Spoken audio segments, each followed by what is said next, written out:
കാലത്ത് നമ്മുടെ പൂർവികർ ഒരു സ്ഥലത്ത് നിന്ന് മറ്റൊരു സ്ഥലത്തേക്ക് യാത്ര ചെയ്യാനായിട്ട് കാൽനടയായിട്ടായിരുന്നു പോയിട്ടുണ്ടായിരുന്നത്. പിന്നീട് കാളവണ്ടിയിലായി. അതിനുശേഷം ഇന്ന് കാണുന്നത് പോലെ ബസ്സായി, കാറായി, ട്രെയിൻ വന്നു, എയ്റോപ്ലെയിൻ വന്നു. അതായത് പല പല മാറ്റങ്ങളും സംഭവിച്ചുകൊണ്ടിരുന്നു. ഇതുപോലെ ജീവിതത്തിൻ്റെ പല മേഖലകളിലും മാറ്റങ്ങൾ സംഭവിക്കുന്നുണ്ട്. അതായത് ഉദാഹരണത്തിന് നിങ്ങൾ ഇന്നിപ്പോൾ ഒരു സ്റ്റുഡൻ്റ് ആണെന്ന് വിചാരിക്കുക.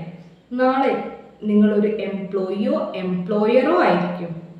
അല്ലെങ്കിൽ അതിനുശേഷം നിങ്ങളൊരു ഹസ്ബൻഡോ വൈഫോ ആയിരിക്കാം, അച്ഛനോ അമ്മയോ ആകും.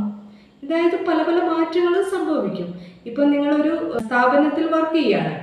അപ്പോൾ ആ വർക്ക് ചെയ്യുന്ന സ്ഥാപനത്തിൽ ഇന്ന് നിങ്ങൾക്ക് ലഭിക്കുന്ന ഉത്തരവാദിത്തം ആവില്ല നാളെ ലഭിക്കുന്നത്. അതിനനുസരിച്ച് ഇത് കൂടിയെന്ന് വരും. അതായത് ജീവിതത്തിൻ്റെ ഒരു പാർട്ടാണ് മാറ്റങ്ങൾ എന്ന് പറയുന്നത്.